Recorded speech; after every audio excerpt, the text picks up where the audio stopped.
Cut.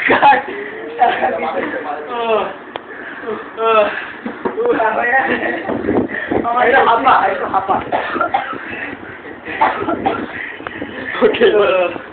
Babre. আমার কেন? Cameraman মিলাতি রয়, casting এ ছিল অভিষেক ব্যানার্জি,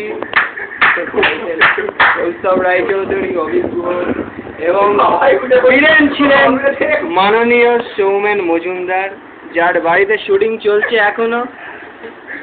ক্যামেরাম্যান প্রায় সৌমেনের মুখের ভেতর ঢুকে গেছে। আমি পাশ থেকে কমেন্টেটার মাননীয় কমল সুর। ভাই এটা আমার লাগবে।